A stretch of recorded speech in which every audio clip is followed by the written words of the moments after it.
Welcome back to The Last Boot, the channel where football is more than a game. It is emotion. It is history. It is the human story behind every goal and every heartbreak. I am so glad you are here today. If you are new here, please subscribe and join the Last Boot family.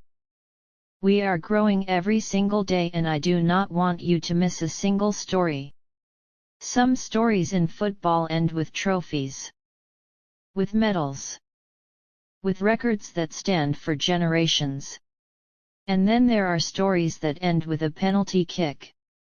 A single moment. A ball sailing over a crossbar in the California sun. And somehow that one miss tells you more about a man than any trophy ever could.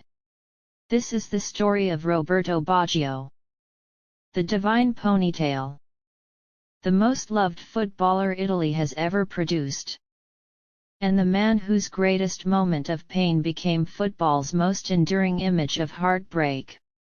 Roberto Baggio was born on the 18th of February 1967 in Caldogno, a small town in the Veneto region of northern Italy. From the very beginning he was different.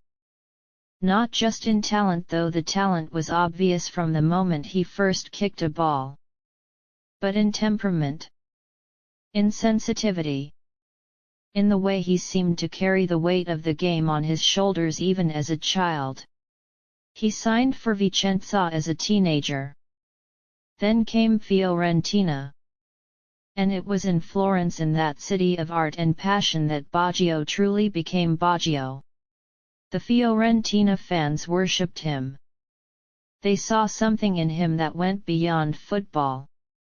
A grace. A gentleness. A quality that made watching him feel like watching something sacred.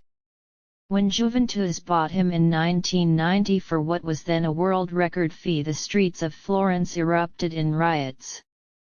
Fans wept. They burned cars. They could not accept losing him. That is what Roberto Baggio meant to people.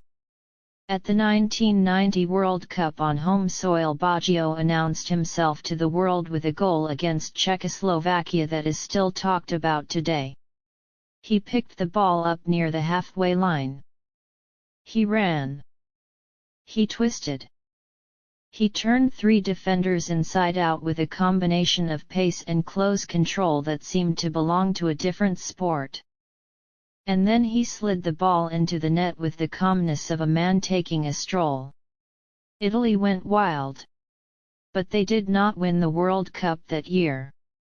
They lost on penalties in the semi-final to Argentina. Baggio was not the one who missed. That would come later. 4 years later. The 1994 World Cup in the United States. Italy were struggling. Their football was labored. Their confidence was fragile. And then Baggio took over. He dragged Italy through that tournament almost single-handedly. In the round of 16 against Nigeria, Italy were losing with minutes to go. Baggio scored. Extra time. Baggio scored again. Against Spain in the quarter-final. Baggio. Against Bulgaria in the semi-final. Baggio. Again. He was carrying a nation. Tired, sometimes hobbling, running on pure will, Roberto Baggio refused to let Italy go home. And so they reached the final. Against Brazil. In the Rose Bowl in Pasadena, California. The match finished 0-0 after extra time. It went to penalties. Italy scored 3. Brazil scored 3.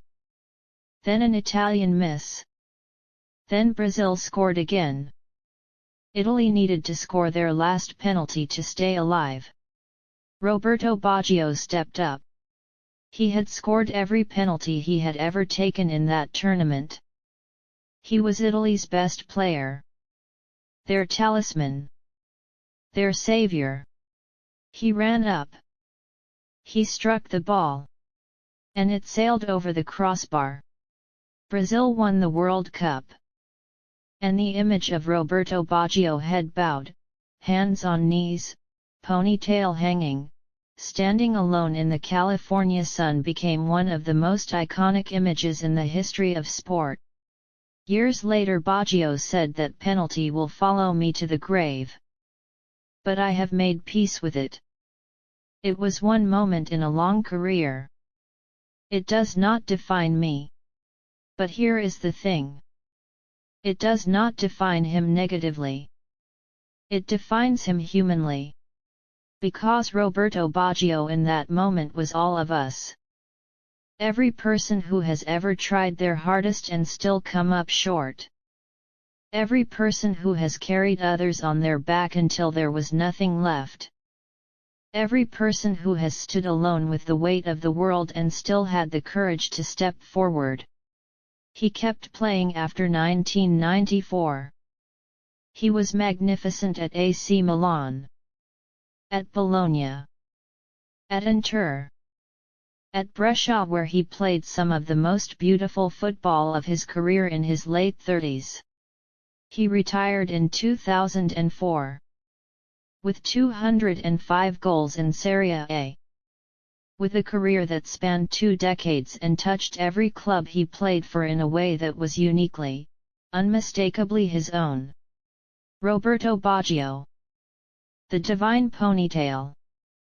A player so beloved that an entire city rioted when he left. A player so talented that even his greatest rival Maradona called him the greatest Italian footballer of all time. And a man so human that the moment most people remember him by is not a goal. Not a trophy. Not a record. But a penalty that missed. And somehow in that miss everything that made him beautiful was perfectly captured. That is it for today's story on The Last Boot. If this video moved you, please give it a big thumbs up. Share this with every football fan you know. Hit subscribe and join the Last Boot family. See you in the next video. Until then, keep the passion alive. You are a true fan.